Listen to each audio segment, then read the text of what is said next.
Hello, we're on day 24 and hopefully you got on okay yesterday with the little side quest, which was the 10-second test to see if you could describe something, one of your items, in 10 seconds and sell it. So hopefully that was okay. And today I've just got a couple of thoughts I want to share with you on to help you stay focused when you're buying. So this is something that helps me. So I hope it helps. We've talked about buying stuff that you love and if you know it. But there's something else you just need to add into that. So when we're buying at fairs or boot sales or charity shops or wherever we might go, we can spend unlimited amounts of money if we had unlimited amounts of money, but obviously budgets change from month to month depending on how much we're reinvesting into the business. So it's making sure that each piece you pick, you can get your money back as quickly as possible to reinvest. And is that piece going to work really hard for you or add something? So a couple of things is it a really fast seller, so your bread and butter pieces, and you know they turn over quickly, or is it going to add something to your pitch or your business or your website?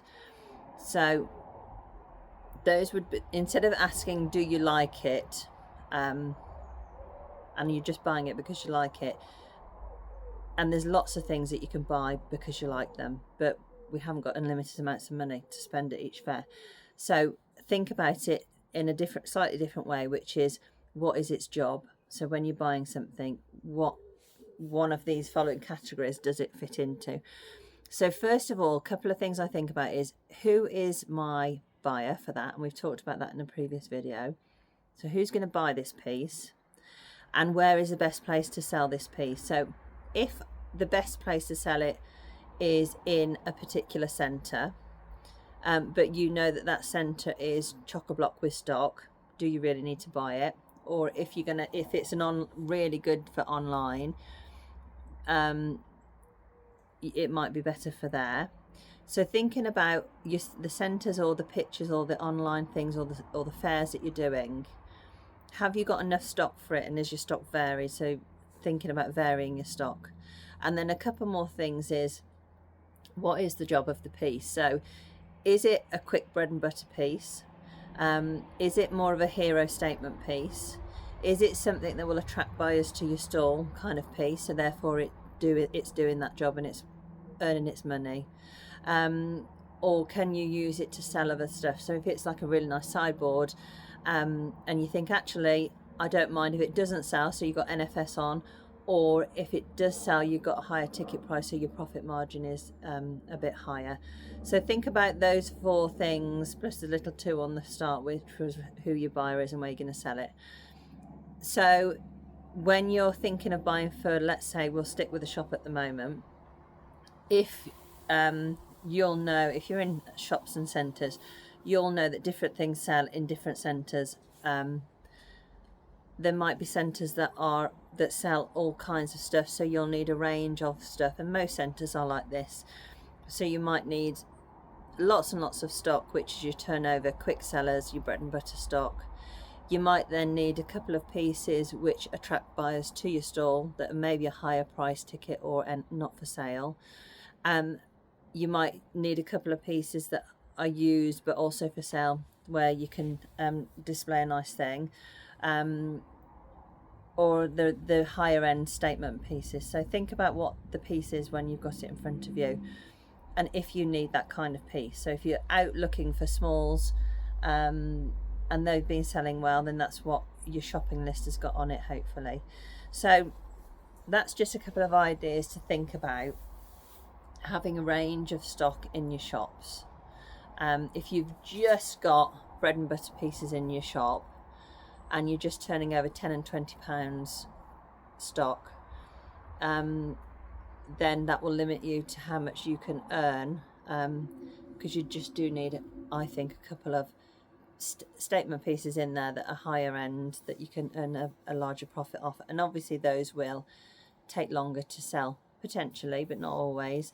So in each of the shops, have a bit of a range. But if your shop is particularly, I was in a shop that the small sold, but also the furniture did as well. So it's just getting to know your buyers, who shops in your particular centre, and what do they want. So have a range of stock in there for them, and then just keep an eye on it. What is it that's selling for you the best? Is it your have you got a range but you're selling more of the bread and butter pieces?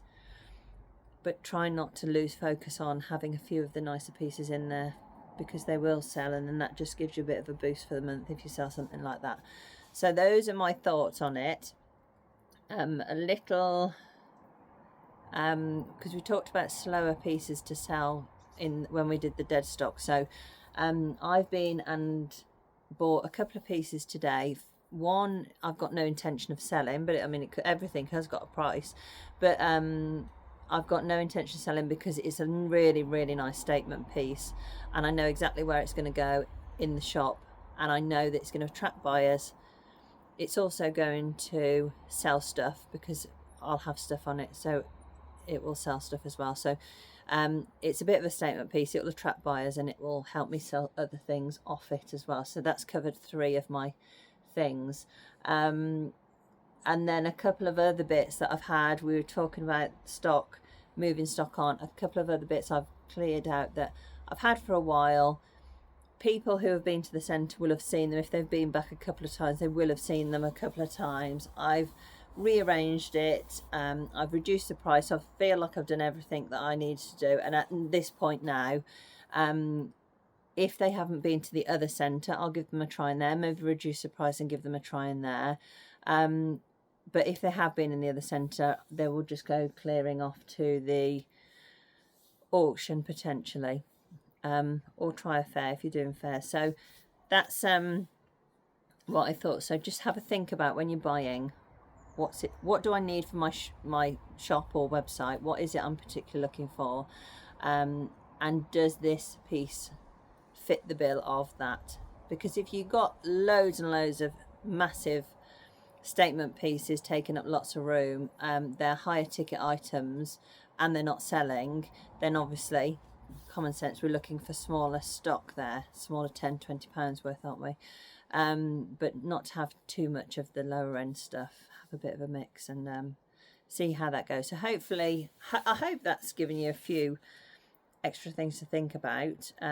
Hopefully you're getting something from the videos, otherwise I'm wasting your time, but hopefully you are getting something from it. You could let me know, and I'll see you tomorrow for day 25. But today's little side quest is to find something and that you haven't quite worked out, do you know its job, and then think, I'm just looking at my lovely pink chair over there, which is on my previous photos on Instagram.